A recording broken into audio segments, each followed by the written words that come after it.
आज देखो, जो हमने पिछली बार जो क्लास में प्रायिकता पढ़ी थी, परिभाषाएं, उसके बाद में आगे हम पढ़ने जा रहे हैं। आज इसके सवाल हल करने जा रहे हैं, जिसके अंदर ये टॉपिक हैं, ये हमें लेने हैं। सिक्का, पासा, ताशपत्ती, गेंद या कंचे किसी थैले में से या किसी बोतल में से निकालना, और ये इसमें कुछ छोटी छोटी चीज़ें हैं प्रायिकता में। तो देखो, सबसे पहले तो अपन यहाँ से चलते हैं। ये 0 is less than and equal to PE less than and equal to 1। इसका मतलब क्या है? इसका मतलब है प्रायिकता कम से कम 0 होती है और अधिक से अधिक 1 होती है। प्रायिकता कम से कम 0 होती है और अधिक से अधिक 1 होती है। PE का मतलब है प्रायिकता। कोई घटना है E जिसकी प्रायिकता, उसको प्रायिकता को P से दिखाते हैं, तो E घटना की प्रायिकता कम से कम 0, अधिक से अधिक 1। 0 या 0 से बड़ी होती है, 1 या 1 से छोटी होती है। ये तो हो गई अपनी ये चीज़, याद रखनी है। ये ऑप्शन टाइप क्वेश्चन में पूछ सकते हैं या अपन को लिखनी भी पड़ सकती है, वो सवाल के ऊपर पूछने पर निश्चित निर्भर है। दूसरा टॉपिक ये प्रायिकताओं का योग। तो प्रायिकताओं का योग होता है 1। कितनी भी घटनाएं हों, घटनाएं 2, 3, 4 कितनी भी हो, उनकी सबकी प्रायिकताएं निकाल करके और हम उनको जब उनकी प्रायिकताओं का योग करें तो उनका योग होता है 1। अब देखो, ये असंभव घटना, असंभव घटना की प्रायिकता होती है 0। असंभव घटना की प्रायिकता होती है 0। फिर निश्चित घटना, निश्चित घटना की प्रायिकता, और निश्चित घटना की प्रायिकता होती है 1, क्योंकि वो घटना घटित होगी, ये निश्चित है, इसलिए पूरी प्रायिकता उसकी है और पूरी प्रायिकता होती है 1, अधिक से अधिक। और असंभव वाली घटना घटेगी ही नहीं, तो मतलब उसकी प्रायिकता है ही नहीं, तो 0 है उसकी प्रायिकता। अब है ये देखो, ये एक फॉर्मूला है, PE प्लस PE बार बराबर 1। मतलब PE का तो मतलब है घटना घटित होना, और यह है घटना घटित नहीं होना, और इन दोनों की प्रायिकताओं का योग होता है 1। घटना घटित होना और घटना घटित नहीं होना, इन दोनों की प्रायिकताओं का योग होता है 1। कई बार क्या होता है, हमें ये प्रायिकता दे दी जाती है और ये प्रायिकता पूछ ली जाती है, तो हम फिर क्या करते हैं, इसका पक्षांतर करते हैं। PE बार ज्ञात करने के लिए PE को उधर पक्षांतर करते हैं और 1 माइनस PE बन जाता है। या मान लो हमें PE ज्ञात करना है, तो फिर हम इधर PE बार को ले लेते हैं, वो घट जाती है उधर से। जैसे हम कोई सवाल लेते हैं, इसका PE का मान है 0.004, यह आ गया, और ये कहें यदि PE का मान इतना है तो PE बार ज्ञात करो, PE बार ज्ञात करो। तो PE बार का फॉर्मूला हो जाएगा 1 माइनस PE, तो 1 माइनस 0.004। अब इसको घटाना जो है वो हमें सही करना है, क्योंकि ये घटाने में गलती करते हैं बच्चे। जैसे ये है, ये 1 है, 1 में से घटाना है तो पहले 1 को लिख करके इसके आगे पॉइंट लगा करके 0 0 0 0 0 3 अंक है, तीनों की जगह 0 लगा दो।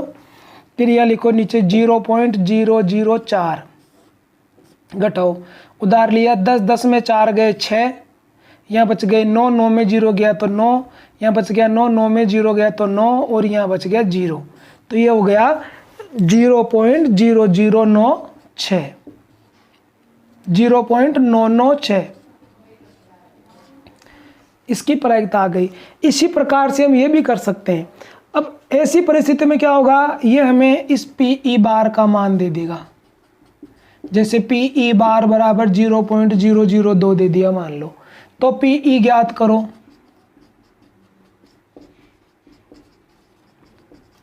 तो अब क्या लिख देंगे हम यहाँ, पी बराबर 1 माइनस पी बार।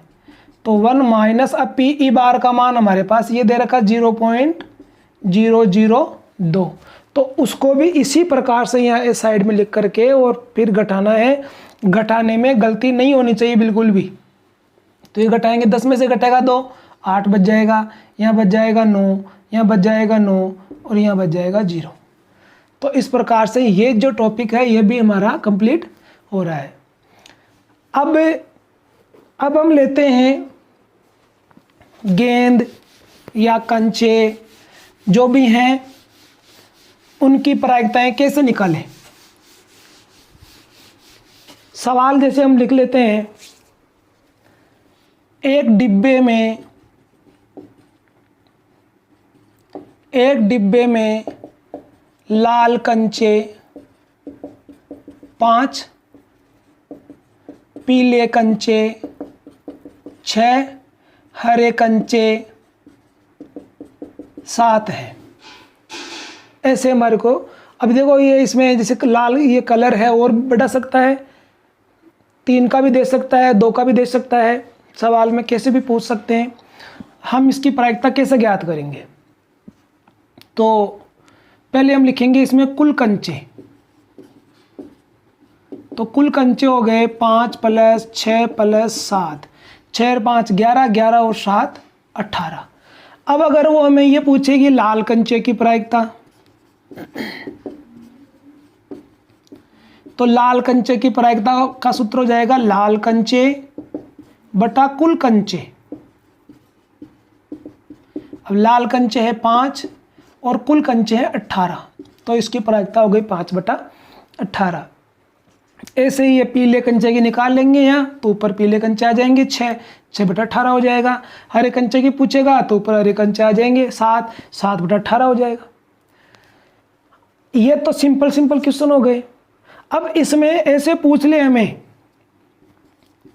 लाल कंचा नहीं होने की प्रायिकता,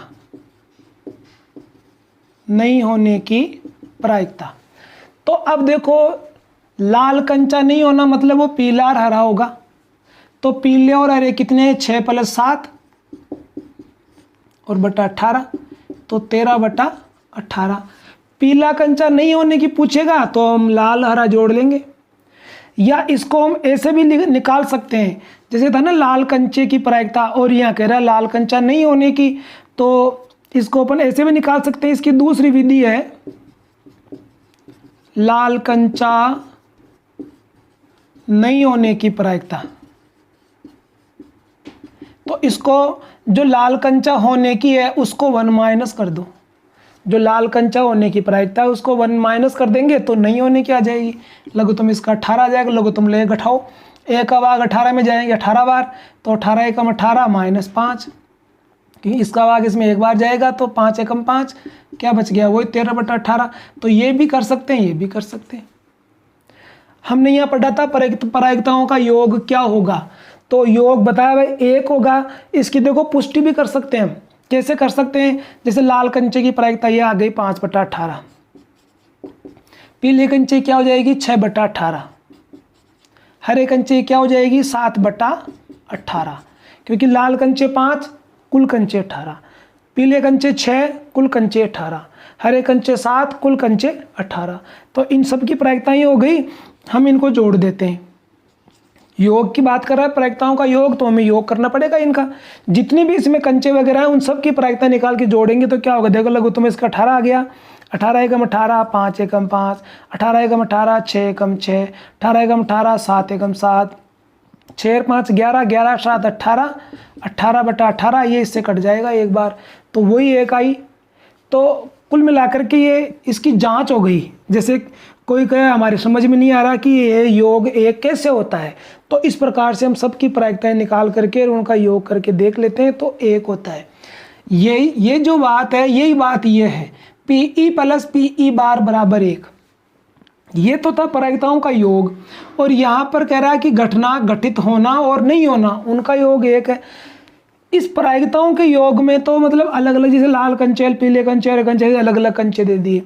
और ये अगर ये आता है तो इसका मतलब फिर केवल लाल कंचे ही आएंगे, लाल कंचा होना और लाल कंचा नहीं होना, उन दोनों को हम जोड़ेंगे तो भी उसका मान 1 आता है। देखो, लाल कंचा होना, लाल कंचा नहीं होना, तो लाल कंचा होने की ये 5/18 और लाल कंचा नहीं होने की आई थी यहाँ 13/18।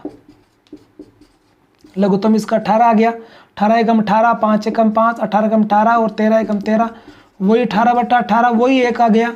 तो ये दोनों, इन दोनों जो सूत्र हैं, ये जो फॉर्मूले हैं या नियम है, इनकी पुष्टि करने के लिए मैंने यहाँ पर ये बताया, ताकि इसको अब आप बोलो नहीं कि ये कैसे होता है।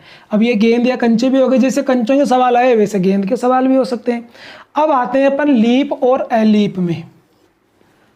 लीप और एलीप वाला मैटर लेते हैं अभी। अब ये तो आप जानते हो कि लीप वर्ष में कितने दिन होते हैं और एलीप वर्ष में कितने दिन होते हैं। लीप वर्ष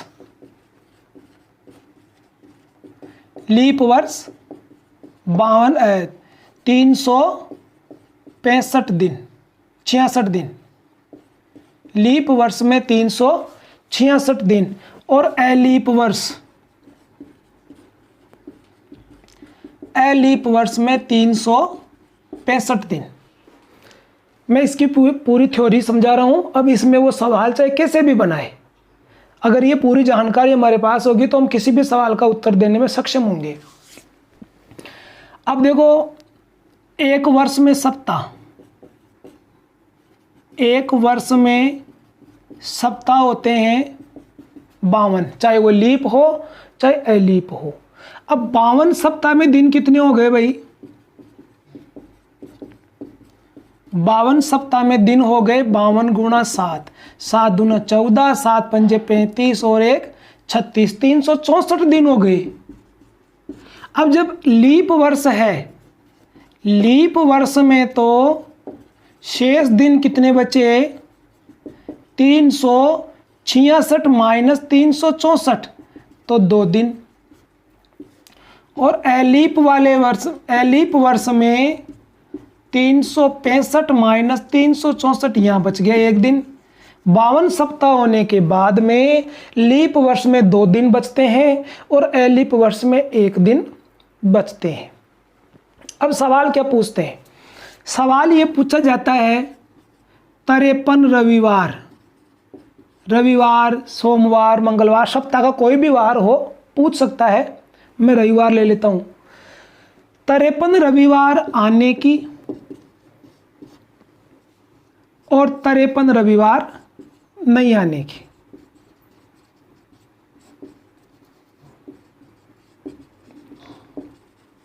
अब 53 रविवार नहीं आएंगे, इसका मतलब 52 रविवार आएंगे। तो ये एक ही बात है, 53 रविवार नहीं आने की अर्थात 52 रविवार आने की, ये दोनों एक ही चीज है। अब 53 रविवार आने की प्रायिकता हम कैसे निकालेंगे? जब लीप वर्ष है तो हमारे पास दिन बच रहे हैं 2 शेष। अब मान लो वो दोनों दिन जो बच रहे हैं वो रविवार और सोमवार भी हो सकते हैं, सोमवार और मंगलवार भी हो सकते हैं, मंगलवार और बुधवार भी हो सकते हैं, बुधवार और गुरुवार भी हो सकते हैं, गुरुवार और शुक्रवार भी हो सकते हैं, और शुक्रवार और शनिवार भी हो सकते हैं, और शनिवार और रविवार भी हो सकते हैं, शनि और रवि। इस प्रकार से हमारे पास 1, 2, 3, 4, 5, 6 और 7 जोड़े बन गए। इन 7 जोड़ों में हम देख रहे हैं कि हम रविवार की बात कर रहे थे, तो रविवार एक बार यहाँ आ गया और एक बार इसमें रविवार यहाँ आ गया, तो संभव परिणाम हो गए 2 बार रविवार आ रहा है, तो ये तो हो गए 2, और टोटल है 1 2 3 4 5 6 7 परिस्थितियां। 2 परिस्थितियां रविवार आने की है और टोटल परिस्थितियां हैं 7। तो इस प्रकार से लीप वर्ष में 53 रविवार आने की प्रायिकता हो गई 2/7। इधर अलीप वर्ष में केवल एक ही दिन बच रहा है शेष, तो इस प्रकार से उसमें जोड़े नहीं बन सकते, तो इसमें केवल एक ही दिन बच रहा है, तो इसमें हो जाएगा 1/7। जब 2 बचते हैं तो हमको इस जोड़े बनाने पड़ते हैं, और जब 1 बचेगा तो इसे बनाने की आवश्यकता नहीं है। अब देखो 53 रविवार नहीं आने की, 53 रविवार नहीं आने की अर्थात 52 रविवार आने की। तो अब ये चीज़ तो आप जानते हो कि अभी हमने पहले पढ़ा कि जब घटना घटित होना और घटना घटित नहीं होना, नहीं होने वाली निकालनी है तो होने वाली को 1 में से घटा दो, होने की निकालनी है तो नहीं होने वाली को 1 में से घटा दो, तो हमारे पास होने की आ गई है। और अगर इसकी सहायता से देखो, हम इसकी सहायता से भी कर सकते हैं, ऐसे घटा करके घटित होने वाली मतलब 53 रविवार होने वाली को 1 में से घटाएंगे तो 52 रविवार की आ जाएगी, मतलब 53 रविवार नहीं होने की, घटा दो इसको, 7 लघुत्तम आ गए 5/7। यूं भी कर सकते हैं, और अगर इसकी सहायता से नहीं करना चाहे तो हम डायरेक्ट भी कर सकते हैं। कैसे? यहाँ रविवार था, हमको रविवार नहीं लेना है, रविवार होना ही नहीं चाहिए, तो ये इसमें रविवार नहीं है, इसमें नहीं है, ये देखो ये 5 परिस्थितियां हैं, तो हो गया 5/7, वैसे भी हो गया 5/7। ये परिस्थिति लिखने के बाद में हम दोनों के जवाब दे सकते हैं, 53 रविवार होने के और 53 रविवार नहीं होने के, दोनों के जवाब दे सकते हैं। ये कंडीशंस पहले आपको लिखने आनी चाहिए। कंडीशंस में 2 दिन बच रहे हैं तो 2 ले लेना, रवि सोम, सोम मंगल, मंगल बुध, बुध गुरु, इस प्रकार से वापस रवि पे पहुंच जाना।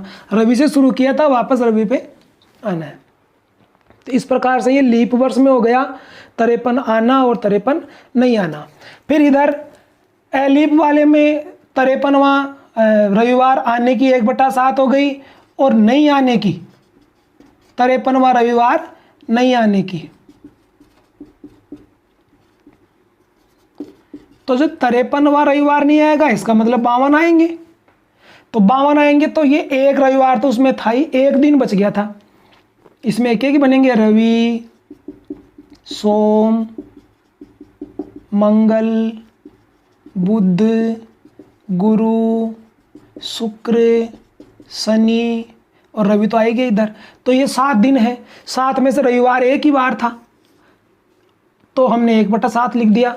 अब रविवार नहीं होने की, तो नहीं होने वाले कितने हैं? 1 2 3 4 5 6, तो नहीं आने वाले दिन है 6 और टोटल है 7, कुल दिन 7 है सप्ताह में, तो 6/7 हो गई। और ऐसे भी कर सकते हैं 1 माइनस करके भी कर सकते हैं, लघुत्तम लेकर के कर दो। तो इस प्रकार से ये 53वां रविवार आना नहीं आना लीप वर्ष में अलीप वर्ष में दोनों में हो गया। अब देखो इसमें हम एक प्रकार का सवाल और बनाते हैं इस लीप और अलीप में ही। वो क्या बनेगा? 2 मित्र हैं, 2 मित्रों के नाम आप कुछ भी अपने इच्छा से दे लो। जैसे हमने मान लिया धीरज और नीरज, 2 मित्र हैं और उनका जन्मदिन एक साथ आने की प्रायिकता और एक साथ नहीं आने की प्रायिकता दोनों ज्ञात करनी है। लीप वर्ष में भी करनी है और अलीप वर्ष में भी करनी है। अब दोनों मित्र हैं, अब जन्मदिन एक साथ, तो लीप वर्ष में 366 दिन है, तो एक साथ आने का दिन तो एक ही होगा। 366 में से केवल एक ही दिन एक साथ आ सकता है, तो ये एक साथ आने की तो 366 हो गई। और अलीप वर्ष में भी 365 में से एक साथ एक ही दिन आएगा, एक साथ तो एक ही दिन आएगा। अब एक साथ एक दिन आएगा तो बाकी बच गए इसमें 365 दिन जो एक साथ नहीं आ रहे हैं, एक साथ नहीं आ रहे। ये एक साथ नहीं आने का ये है 365 दिन है जो एक साथ नहीं आते। लीप वर्ष में यानी 366 दिन में से एक ही दिन ऐसा होगा जिस दिन एक साथ आएगा दोनों का जन्मदिन, बाकी 365 दिन तो अलग अलग ही हो गई। इसी प्रकार ये लीप में हो गया और एलीप में। अब एलीप में टोटल दिन 365 होते हैं और वही एक साथ आने का तो एक, और एक साथ नहीं आने का बाकी बच गए 364 दिन है जो एक साथ नहीं आएंगे, वो अलग अलग दिन होंगे उनके। तो इस प्रकार से ये लीप और एलीप का मैटर भी आपका सॉल्व हो गया। अब चलते हैं अपन सिक्के में। सिक्का देखो, हम सिक्के को हम एक बार भी फेंक सकते हैं, 2 बार भी फेंक सकते हैं और 3 बार भी फेंक सकते हैं। 3 तक का आपके कोर्स में है सिक्का।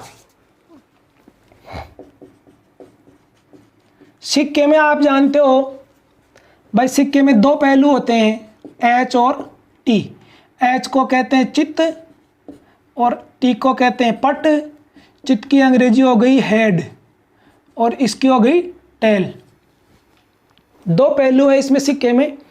अब अगर एक बार फेंकोगे तो एक बार में तो यही 2 पहलू रहेंगे, या तो चित्त आ जाएगा या पट आ जाएगा। तो एक बार फेंकने में चित्त आने की प्रायिकता मतलब पी एच, एच मतलब चित्त आने की, पी मतलब प्रायिकता। तो चित्त इसमें एक बार है और टोटल परिणाम हो गए इसके 2। और पट आने की पूछ ले तो पट आने की भी 1/2 हो गई। ये तो गए एक बार सिक्का फेंकना। अब है 2 बार, 2 बार सिक्का फेंकना। 2 बार सिक्का फेंकना तो इसके कितने परिणाम हो गए। अब इसमें एक फॉर्मूला होता है 2 की घात n, मतलब कितने परिणाम होंगे। तो इसका फॉर्मूला है 2 की घात n, परिणामों की संख्या का सूत्र है ये। सिक्के में परिणामों की संख्या का, सिक्के में कितने परिणाम होंगे टोटल, उसका फॉर्मूला है 2 की घात n। एक बार फेंकेंगे तो 2 की घात 1 तो 2, तो 2 परिणाम इसमें है। 2 बार फेंकेंगे तो 2 की घात 2 तो बराबर कितने हो गए 4, तो 4 परिणाम आएंगे इसमें। कैसे आएंगे, दोनों चित्त आ जाएं, एक चित्त एक पट आ जाएं, एक पट एक चित्त आ जाएं और दोनों ही पट आ जाएं। अब इसमें से वो हमें क्या सवाल पूछ सकते हैं, इसमें सवाल पूछ ले 2 चित्त आने की प्रायिकता। अब बताओ 2 चित्त इसमें एक ही बार है तो ये लो 1 और टोटल कितने हैं 4, तो 1/4 हो गया। ऐसे ही 2 पट आने की पूछ सकता है, 1/4 हो जाएगा। या ऐसे कह दे 1 चित्त आने की, 1 चित्त पूछ ले या 1 पट पूछ ले, एक ही बात होगी।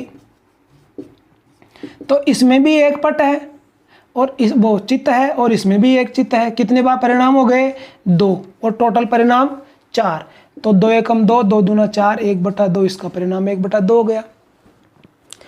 ऐसे कह दे कम से कम 1 चित्त,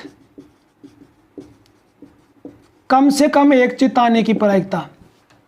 तो कम से कम 1 मतलब तो अधिक से अधिक 2 भी हो सकते हैं। तो 1 चित्त और 2 चित्त, तो कितने परिणाम हो गए 3 और टोटल है 4। तो कम से कम की बात करें जब फिर ये 3/4 हो जाएगा। वो कहे कम से कम 2 चित्त, तो फिर इसका मतलब हमारे को 1 नहीं लेना है। ये हमारे दिमाग पर निर्भर करता है। जब हमें इनकी जानकारी मिल गई तो सवाल पूछने वाला हमें कैसे घुमाता है, ये चीज़ हमारे दिमाग में घूमनी चाहिए।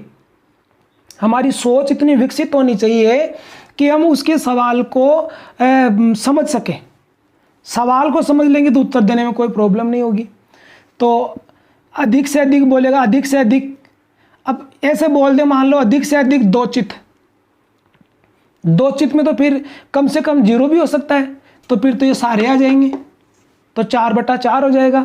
या ऐसे कहते हैं अधिक से अधिक 1 चित्त, तो अधिक से अधिक 1 मतलब कम से कम 0 ले सकते हैं, तो वही 1 2 3 वही 3/4 हो जाएगा। तो ये हमारी सोच है, उसके ऊपर निर्भर करता है। अब ये हो गया आपके 2 बार सिक्का फेंकने का। अब लेते हैं हम 3 बार सिक्का फेंकना। 3 बार सिक्का फेंकने में कितने परिणाम होंगे? जो हमारा फॉर्मूला है उससे देखो आप, 2 की घात 3, तो 2 गुणा 2 गुणा 2, 2 दूनी 4, 4 दूना 8, 8 परिणाम हो गए। 3 बार जब हम सिक्का फेंकेंगे तो हमें कितने परिणाम मिल जाएंगे? 8 परिणाम। अब 8 परिणाम लिखते हैं। यहाँ देखो, मान लो तीनों ही चित आ गए हैं, फिर मान लो शुरू के 2 चित हैं, लास्ट में 1 पट आ गया। मान लो ऐसे नहीं आया, शुरू में 1 चित आया और दोनों पट आ गए। या मान लो ऐसे हुआ, हमने पहला सिक्का फेंका, पट आ गया, दोबारा फिर फेंका, फिर पट आ गया, तीसरी बार फिर फेंका, फिर पट आ गया, तो तीनों पट आ गए। तो कितने परिणाम हो गए? 4, और होने कितने हैं? 8। तो बाकी परिणाम और लिखो। तो बाकी परिणाम कैसे लिखेंगे? ऐसे लिख देंगे जैसे अभी शुरू में टी नहीं आया ना, शुरू में एच तो आ गए, टी नहीं आया, टी एच एच। देख लो, शुरू में डबल एच, बाद में एक टी, तो शुरू में ये हुआ ना एच टी टी, तो टी एच एच। अब इसका सेम कर दो, मतलब इसका उल्टा, इसका उल्टा तो ये हो गया, शुरू में एक एच, बाद में 2 टी। इसका भी उल्टा कर दो, इसका उल्टा क्या हो जाएगा? शुरू में 2 टी और बाद में एक एच। इसका विपरीत कर ही दिया, तीनों एच तो तीनों टी। 6 परिणाम हो गए। 6 परिणाम तो इनको विपरीत करने से ही हो गए। तीनों एच तो तीनों टी, शुरू में 2 एच तो शुरू में 2 टी, ये शुरू में 2 टी, ये रे, शुरू में 1 एच तो शुरू में 1 टी। अब 2 परिणाम लिखने हैं, 8 है ना पूरे, 2 लिखने हैं।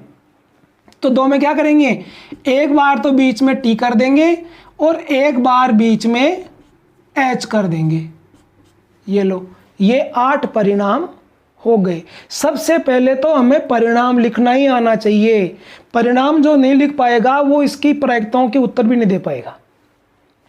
अब इसमें क्या क्या पूछ सकते हैं? 3 चित आने की प्रायिकता। तो 3 चित तो एक ही बार है, 1 बटा और पूरे परिणाम थे 8। 2 चित आने की पूछ ले। अब जैसे 3 चित है तो वहां 3 पट भी कर सकता है। अब सारे सवाल थोड़ी इसके अंदर लिख के बताएंगे, यह आपकी दिमाग पे भी निर्भर करता है, आपको भी कुछ सोचना है। 2 चित आने की, तो 2 चित इसमें देखो ये रहा और 2 चित इसमें ये रहे, और 2 चित मिलेगा हमें, देखो ये रहे 2 चित। कितनी बार हो गए? 3 बार। 3 जगह ऐसे हैं जहां 2-2 चित आए हैं, तो यह हो गया 3/8। ऐसे ही 1 चित का पूछ सकता है, आप इसमें लिख सकते हो। और अब इसमें वही बात पूछ सकता है, कम से कम 2 चित। तो कम से कम 2, तो अधिक से अधिक तो 3 भी ले सकते हैं, 2 से कम नहीं लेना है। तो 2 से कम देखो, 2 इसमें आ गया, इसमें 3 है, 1 वाला नहीं लेना क्योंकि 2 से कम तो लेना ही नहीं है। तो ये 2 वाला आ गया और ये 2 वाला आ गया, 1 2 3 4, तो वही 4/8। कुल मिलाकर के अगर हम इसके टोटल परिणाम लिख लेते हैं तो फिर वो चाहे हमें कुछ भी पूछे उसका जवाब हम आसानी से दे सकते हैं। इसी के ऊपर आधारित मैं आपको एक सवाल और बताता हूं। जैसे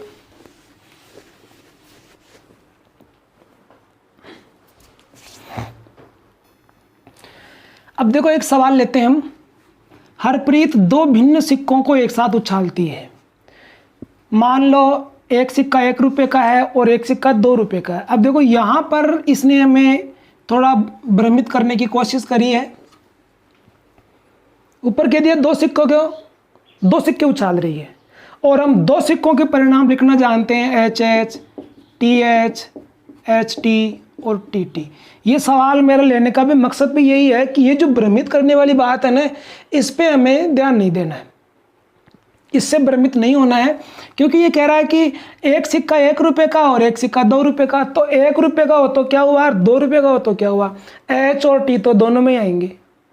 तो आप तो वही मान के चलोगे हमारे को 2 सिक्के उछालने हैं, चाहे वो 1 रुपये के हों दोनों, चाहे दोनों 2 रुपये के हों, चाहे दोनों 1 1 और 1 2 का हो, कोई दिक्कत नहीं है। परिणाम आपको यही लिखने हैं टोटल। फिर कह रहा कम से कम 1 चित, तो कम से कम 1 चित आया, इसमें आया, इसमें भी आया। कम से कम 1 आएगा मतलब अधिक 2 भी हो सकते हैं। 1 से कम नहीं लेना है, ज़्यादा ले सकते हैं। कम से कम 1 का मतलब है कि कम से कम 1 ले, उससे कम मत लो। तो कम, 1 से कम ये है, इसमें 0 चित है तो ये हमको नहीं लेना है, अधिक वाला तो ले सकते हैं। तो इसकी प्रायिकता होगी 3/4, क्योंकि अनुकूल परिणाम इसके 3 हो गए और कुल परिणाम इसके 4 हो गए। अब इधर आ जाओ, एक सवाल और मैंने आपके लिए चुना है, ये अपने बुक में नहीं है, नए टाइप का क्वेश्चन है इसलिए मैंने इसको लिया है। एक थैले में 4 सफ़ेद और कुछ लाल गेंदे हैं। अब हमको ये पता नहीं लाल गेंदे कितनी है, लाल गेंदे की संख्या पूछ रहा है, तो हम मान लेते हैं, माना लाल गेंदे x है, x मान लिया। तो अब कुल गेंद कितनी हो गई भाई, कुल गेंद हो गई 4 + x। तो अब ये सफ़ेद गेंद को अपन W कहते हैं, वाइट। तो वाइट गेंद की प्रायिकता कितनी हो जाएगी, PW कितनी हो जाएगी, सफ़ेद गेंद है 4, टोटल गेंद है 4 + x। फिर लाल गेंद को अपन R कहते हैं, रेड। तो रेड गेंद कितनी है, x, और टोटल गेंद कितनी हो गई 4 + x। इस प्रकार से हमने वाइट वाली की, रेड वाली की प्रायिकताएं लिख ली। व्हाइट वाले में ऊपर व्हाइट गेंद, नीचे टोटल गेंद, रेड वाले में ऊपर रेड और नीचे टोटल। रेड हमने x मानी तो x ही आएगी, और टोटल 4 गेंद को और x गेंद को जोड़ते ही टोटल आ गया। अब यहाँ कह रहा है कि लाल होने की प्रायिकता सफ़ेद होने की प्रायिकता की दुगनी है। अब यहाँ पर एक हम इसको समीकरण टाइप में चेंज करेंगे। क्या कह रहा है, PW और PR, लाल होने की प्रायिकता सफ़ेद होने की प्रायिकता की दुगनी है। लाल वाली दुगनी है किसकी, सफ़ेद वाली की। क्या कह रहा है, इस चीज़ को पढ़ो ध्यान से, लाल होने की प्रायिकता सफ़ेद होने की प्रायिकता से दुगनी है। लाल वाली दुगनी है तो हम गुणा करेंगे सफ़ेद वाली को, क्योंकि जब जाकर के बराबर होंगे, हमें बराबर करना है तो गुणा हम कम वाली में करेंगे जब बराबर होंगे। अधिक वाली में गुणा कर देंगे तो वो तो और अधिक हो जाएगी। तो अब ये 2 आ जाएगा यहाँ, और ये W है, PW प्रायिकता है 4/x, मतलब व्हाइट वाले की प्रायिकता है 4/4 + x। इधर रेड वाले की होगी x/4 + x। अब यहाँ हम देख रहे हैं ये दोनों में हर बराबर है, 4 + x 4 + x। तो इधर क्या हो गया, 4 दूनी 8, और इधर आ गया x। x क्या थी, लाल गेंद थी, तो x का मान 8 आ गया। अतः लाल गेंद कितनी हो गई, लाल गेंद हो गई 8। इस प्रकार से ये लाल गेंदों की संख्या आ गई। तो ये एक अलग टाइप का सवाल है, इसलिए मैंने इसे लिया है। अब देखो, अब ले रहे हैं हम पासा। हमारे पास 2 बच्चे हैं, पासा और ताश पत्ती। तो पहले पासे में आ जाओ। पासा आपके जो कोर्स में है 10th वालों के, वो 1 बार फेंकना और 2 बार फेंकना। मैंने इनको पहले इसमें बना लिया बोर्ड पर ताकि टाइम खराब नहीं हो ज़्यादा। पासे का एक सूत्र होता है 6 की घात n। भाई पासे में परिणाम कितने होंगे, तो ये हमें इससे पता चलेगा 6 की घात n से। जब हम 1 बार फेंकेंगे ना, तो हम लिखेंगे 6 की घात 1 तो बराबर 6, तो 6 परिणाम हो गए। जब हम 2 बार फेंकेंगे तो लिख देंगे 6 की घात 2, तो छम 36, तो कितने परिणाम हो गए, 36 परिणाम। अब 1 बार में 6 परिणाम कौन कौन से हैं, 1 2 3 4 5 6, ये 6 परिणाम है। ये 6 अंक हैं, गिनती के हैं, जो पासे पे लिखे होते हैं। उसके 6 फलक होते हैं पासे के घन की तरह, तो उन पे ये एक एक अंक लिखा हुआ आता है। और जब 2 बार फेंकते हैं तो ये टेबल बनाते हैं। टेबल मैंने पहले बना ली, भाई टाइम खराब नहीं हो, एक लाइन छोड़ी है जो आपके सामने भरूंगा।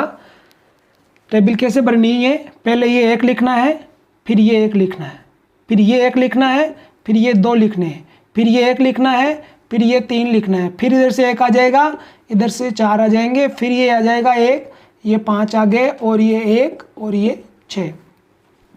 पहले 1 से 6 तक गिनती लिख लेंगे इधर, और इधर लिख लेंगे। इस प्रकार से फिर जैसे ये लाइन भरी है उसी हिसाब से सभी लाइनें भर लेंगे। पहले इधर का अंक लिखना है, फिर ऊपर से अंक लिखना है, 1 1 1 2, इसी प्रकार 2 1 2 2 2 3, ऐसे बढ़ते चलेंगे। अब इनमें ये तो हमने इनके कुल परिणाम लिख लिए 2 बार में 1 बार में। अब इनमें क्या क्या कंडीशन बनती है पूछने के लिए, वो देखो। पहले हम 1 बार वाले में ले लेते हैं।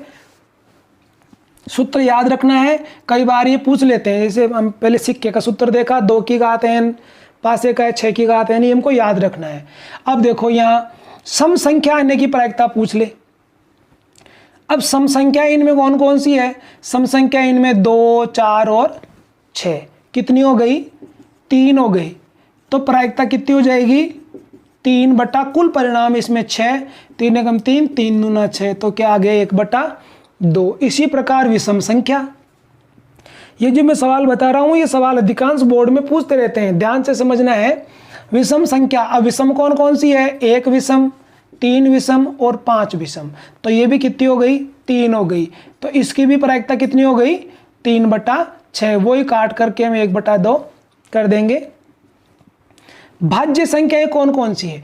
भाज्य संख्या कौन सी होती है? भाज्य संख्या वो होगी जिसमें खुद का भी भाग जाए और अन्य संख्याओं का भाग भी जाए। अब 1 को नहीं लेते हैं इसमें, क्योंकि 1 में तो औरों का भाग कहाँ जाता है, और 2 है, 2 में 1 का भाग जाता है, तो 1 का भाग तो सब में ही जाता है, 1 को नहीं गिनना है हमें, 1 का भाग नहीं गिनना है, अदर संख्याओं का भाग जाना चाहिए। तो 3 में भी अदर संख्याओं का भाग नहीं जाता। 4 है, 4 में 1 का तो जाता ही है, 1 का तो सब में ही जाएगा, 2 का जाना चाहिए, 2 का जाओ चाहे 3 का जाओ, तो 2 का जा रहा है इसमें 4 में, इसलिए 4 भाज्य हो गई। फिर 2 का भाग इसमें भी जा रहा है 6 में भी, तो 6 भी भाज्य हो गई। तो ये हो गई 2 अंक, तो इसकी प्रायिकता हो गई 2 बटा 6। तो 2 एकम 2 और 2 तिया 6, 1 बटा 3 आंसर हुआ। अभाज्य संख्याएं जिनमें औरों का भाग नहीं जाए, तो 2 अभाज्य है, 1 को किसी में नहीं लेना है, 1 तो केवल विषम संख्या में आएगी। 2 आ जाएगा, 3 आ जाएगा और 5, ये तीनों अभाज्य हो गई। तो कुल अंक हो गए 3 और प्रायिकता हो गई 3 बटा 6, 3 एकम 3, 3 दूना 6, 1 बटा 2 हो गई। 4 के बराबर या बड़ी, तो 4 के बराबर, 4 या 4 से बड़ी ऐसे भी कह सकते हैं। तो 4 या 4 से बड़ी, 4, 5, 6, केवल 4 से बड़ी बोलता है, केवल ये बोलता है 4 से बड़ी, जब तो हमको 5 और 6 लेनी है। ऐसे कहते 4 या 4 से बड़ी, तो फिर हमको 4 भी लेनी है, 5 भी लेनी है, 6 भी लेनी है। अंक हो गए 3, तो प्रायिकता हो गई 3 बटा 6, काट करके हो गए 1 बटा 2। अब है 4 से छोटी, तो 4, अब ये ऐसे नहीं करा भाई 4 या 4 से छोटी, 4 भी बोलता, 4 या, जब तो हम 4 को ले लेते, लेकिन 4 नहीं ले रहा है, 4 से छोटी ही बोल रहा है। तो छोटी से छोटी 1 है, 2 है और 3 है, तो 3 अंक हो गए। तो प्रायिकता हो गई इसकी 3 बटा 6। 3 से भाज्य, अब 3 से भाज्य कौन कौन सी है? 3 का भाग 3 में जा रहा है, 3 का भाग 6 में जा रहा है, तो कौन कौन सी हो गई? 3 व 6। तो प्रायिकता हो गई इनकी 2 बटा 6, वही 1 बटा 3। सवाल को सूत्र लगा करके करना है। सूत्र में क्या लिखोगे ऊपर? अनुकूल परिणाम बटा कुल परिणाम। अब मैं तो क्या सभी सवालों में सूत्र बार बार थोड़े लिखूं, कल भी मैंने एक चीज़ बताई थी पिछली क्लास में, तो यहाँ लिख देना प्रायिकता बराबर अनुकूल परिणाम बटा कुल परिणाम। सूत्र आपको, क्योंकि वहाँ बोर्ड में आपके इसके 1 या 2 ही सवाल आएंगे, तो वहाँ पर ये सूत्र आपको जरूर लगाना है। सूत्र ये लिख देना अनुकूल परिणाम बटा कुल परिणाम। अब ये तो 1 बार का सिक्का पासा हो गया, अब है 2 बार का पासा। सारणी बंधनी हमने देख ली। अब देखो इसमें क्या क्या पूछेगा, जैसे कह दे कि योग 3 आए, तो योग 3 कहाँ का? देखो 1 और 2 का योग 3 हो रहा है, और 2 और 1 का योग 3 हो रहा है, और कहीं भी इसमें अगर योग 3 होता है तो बताओ, तो कितने परिणाम हो गए इसके? तो इसके परिणाम हो गए 1 2 और 2 1, तो ये 2 परिणाम हो गए। तो इसकी प्रायिकता हो गई 2 बटा 36, काटेंगे तो 1 बटा 18 आ जाएगी। अब ऐसे पूछ ले कि योग 3 से भाज्य हो। अब योग 3 से भाज्य होगा, तो हम इसको इधर साफ करते हैं, क्योंकि योग 3 से भाज्य होगा, ये हमको अनुकूल परिणाम लिखने के लिए जगह चाहिए इसमें। तो देखो योग 3 से भाज्य हो या 3 का गुणज हो, एक ही बात है, भाज्य भी कह सकते हैं और गुणज भी कह सकते हैं। इसमें सवाल को कैसे भी घुमा सकते हैं, हमको उसके साथ नहीं घूमना है। तो देखो योग, अब 3 का भाज्य या गुणज 3, 6, 9, 12, 15 ऐसे चलते हैं, 3 के पहाड़े में ये आते हैं, और 3 का भाग इनमें ही जाता है। आगे भी संख्या लिख सकते हैं। इनमें से कोई जिन जिन में योग आ रहा है, जिन जिन कंडीशन में योग हो रहा है वो हमको लिखने। तो देखो 3 तो कहाँ कहाँ हुआ, एक तो इसमें हो गया, 1 2 में हो गया और 2 1 में हो गया, इनका योग 3 हो रहा है। अब 3 और कहीं होगा नहीं। अब 6 योग देखना, 6 कहाँ कहाँ हो रहा है, एक तो इसमें हो रहा है, 1 और 5 में, 6 इसमें हो गया, और यहाँ पर देखो ये 2 और 4 में भी 6 हो रहा है, फिर 3 और 3 में भी 6 हो रहा है,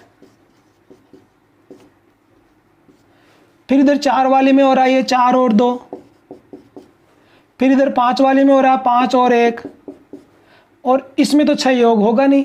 अब 6 की बात हो गई। अब आ जाओ 9। 9 कहाँ कहाँ होता है, पहली लाइन में 9 होने से रहा, बड़े से बड़ा 7 है, 6 और 1 7। दूसरी में बड़े से बड़ा 6 और 2 8, 9 नहीं हो रहा है। तीसरी लाइन में यहाँ देखो ये हो रहा है 3 और 6 का, इनका 9 हो रहा है, और इधर 4 और 5 का भी हो रहा है योग 9, 5 और 4 का भी हो रहा है, और 6 और 3 का भी हो रहा है। ये 9 योग वाले हो गए। अब है 12 योग। 12 कहाँ हो रहा है इसमें, 12 देखो ये 6 और 5 11, ये सब कम रह गए, ये भी कम रह गया, ये हो गया 6 और 6 12। 15 योग इसमें कहीं होने वाला है नहीं। तो ऐसे जब सारणी हम बना लेंगे तो ये चीज़ें हमारे को देखनी है, ये हम खुद इसमें से देख देख करके यहाँ लिखेंगे। तो ये अनुकूल परिणाम हो गए इसके। अनुकूल परिणाम कितने हो गए, 1 2 3 4 5 6 7 8 9 10 11 12, 1 2 3 4 5 6 7 8 9 10 11 12 परिणाम हो गए अनुकूल। तो प्रायिकता क्या हो जाएगी, अनुकूल बट परिणाम बटा कुल परिणाम। तो अनुकूलता हो गए 12 और कुल हो गए इसके 36। तो 12 एकम 12, 12 तिया 36। इस प्रकार से ये 1/3 इसका आंसर हो गया है। तो ये तो मैंने 3 का गुणज ले लिया, वो 2 का गुणज भी कह सकता है, 4 का गुणज भी कह सकता है, जो 4 के पहाड़ी में आए तो 4 8 12 ऐसे। तो जो भी वो पूछे उसकी अनुकूल कंडीशन हम इसमें से देख करके ये लिखें। योग के लिए कह रहा है तो योग करके देख लो भाई, योग उसमें ये जो पूछ रहा है वो योग कहाँ कहाँ हो रहा है वो कंडीशन लिख लेंगे हम। अब ये कह रहा है कि योग 13 आने की। अब योग 13 बड़े से बड़ा योग तो इसमें 12 हुआ है, तो 13 कहाँ से आएगा, इसलिए योग 13 आने की कंडीशन हो गई 0, 0/36। तो 0 आंसर आ गया इसका, क्योंकि योग 13 तो कहीं होगा ही नहीं इसमें, तो 0 बाहर लिख देंगे। अब यहाँ अंक 2 आने की प्रायिकता, अंक 2 कहाँ कहाँ आ रहा है वो हम गिन लेंगे। पहली लाइन में एक जगह आया, दूसरी लाइन में 1 2 3 4 5 6, 6 की 6 जगह ही 2 आ गया, तो 6 इसमें रहे, किसमें 7, इस लाइन में एक बार 8, इसमें एक बार 9, इसमें एक बार 10, इसमें एक बार 11। तो कितने बार आ गए 11, और टोटल है 36। तो अंक 2 आने की परिणाम हो गए 11 और प्रायिकता हो गई 11/36। वो देखो हमें 2 अंक की भी पूछ सकता है, अंक 2 आने की, अंक 3 आने की, अंक 4, कुछ भी कोई सा भी अंक पूछ सकता है। ये 11/36 ही आएगी, क्योंकि सभी अंक इसमें 11 11 हैं, 11 11 खानों में लिखे हुए हैं। वैसे गिनती यहाँ 12 होगी, क्योंकि यहाँ देखो 2 डबल है, लेकिन खाने की हमको खाने गिनने। अब 2 नहीं आने की, तो 36 खाने हैं, 11 खानों में आ गए, तो 25 खानों में नहीं आ रहा है। 25/36, 36 खानों में से 11 खानों में 2 भर गया, तो 25 खानों में नहीं भरा है। अब देखो, अब हम ताश पत्ती के बारे में पढ़ने जा रहे हैं। ताश पत्ती में सबसे पहले हम इसको रंग के आधार पे बांटते हैं, काला रंग और लाल रंग। ताश पत्ती में कुल पत्ते हैं 52, कुल पत्ते 52 हैं। अब काले रंग वाले इसमें 26 और लाल रंग वाले भी इसमें 26।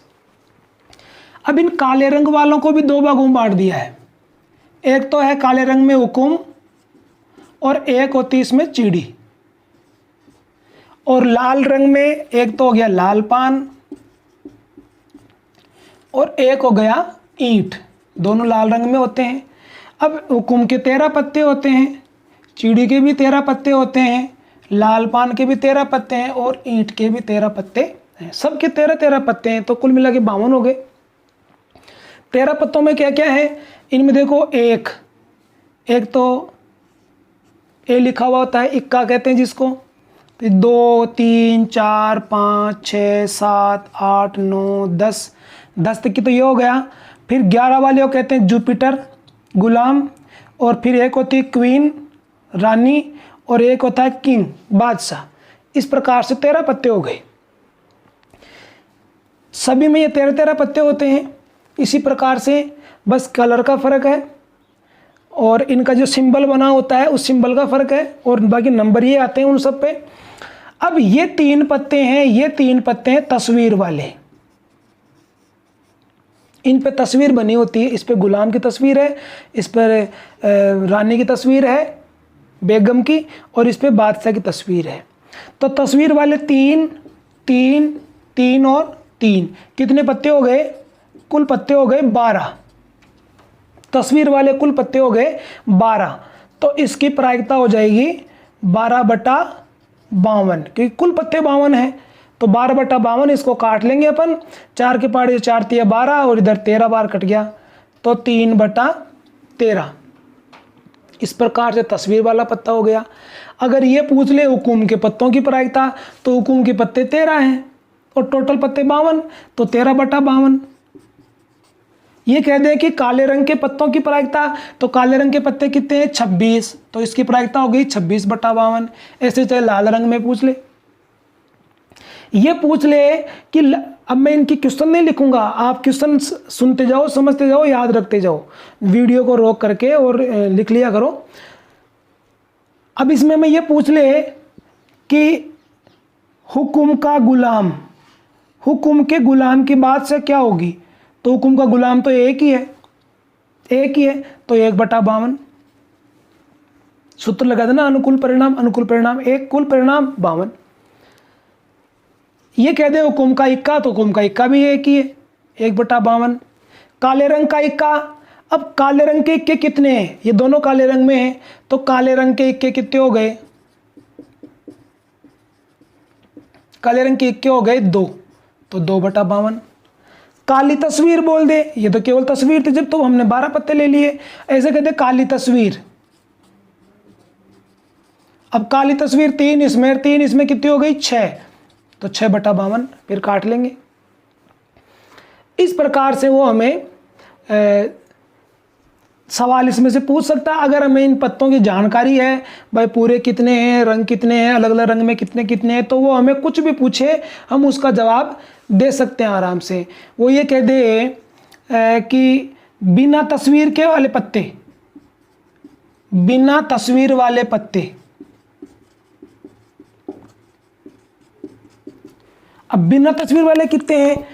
12 पत्ते तस्वीर वाले हैं, तो 52 में से 12 कम कर दो, तो 12 कम कर देंगे तो कितने बच जाएंगे? 40, 40/52।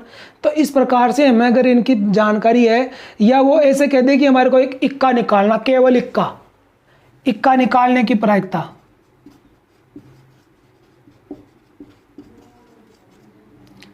अब इक्का निकालना है तो इक्के कितने इसमें? 1 इक्का, 2 इक्का, 3 इक्का, 4 इक्का। कलर की बात तो हुई नहीं। अगर वो कहते हुए काले रंग का इक्का, तो 2/52 ले लिखा, यहाँ लिखा था अभी 2/52।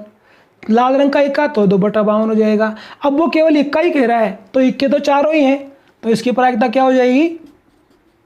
4/52। तो इस प्रकार से ये ताश पत्ती के सवाल भी उसमें आते रहते हैं, तो ये भी हमें आने चाहिए। देखो इसमें मैं आपको एक और सवाल बताता हूं जो वो हमें पूछते हैं।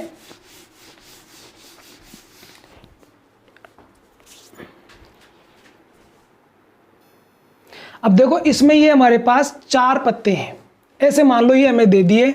अब वो ये कहे कि इसमें से इक्का निकालना है, तो इक्का कितना इसमें? 1। इक्का निकालने की प्रायिकता, अब इसमें 1 ही इक्का है, तो 1 कुल पत्ते हैं 1 2 3 4। अब ये मत देखना कुल पत्ते 52 होते हैं, ये हमें दे रखे हैं, ये इनमें से हमको करना है। अब वो ऐसे कह दे कि इक्का निकाल कर हमने साइड में रख दिया, इक्का निकाल कर अलग रख दिया, अब दोबारा पूछेगी, अब पुनः इक्का निकालने की प्रायिकता निकालो। पुनः इक्का निकालने की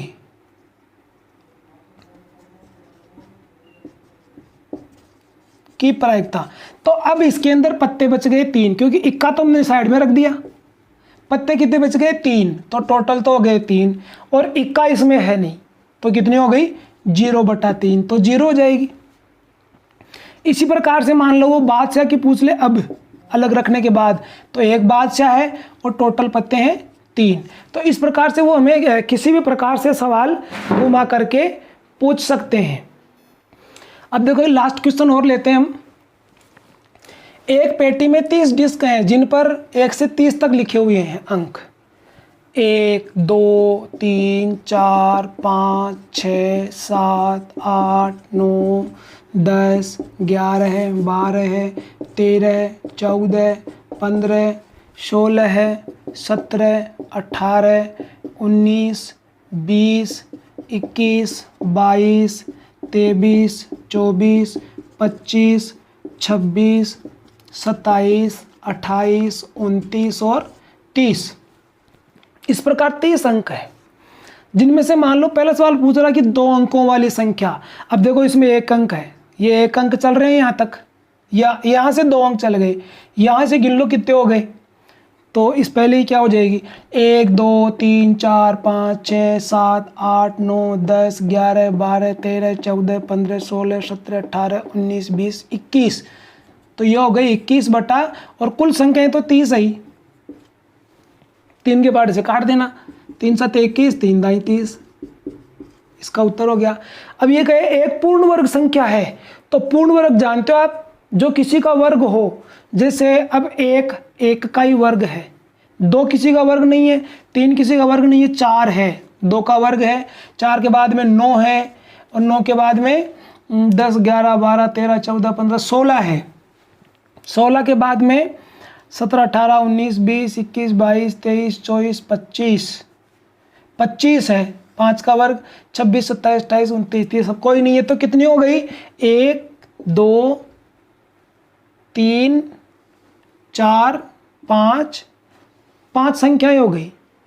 1 2 3 4 और 5 संख्याएं हो गई जो पूर्ण वर्ग है, जो मतलब किसी का वर्ग है।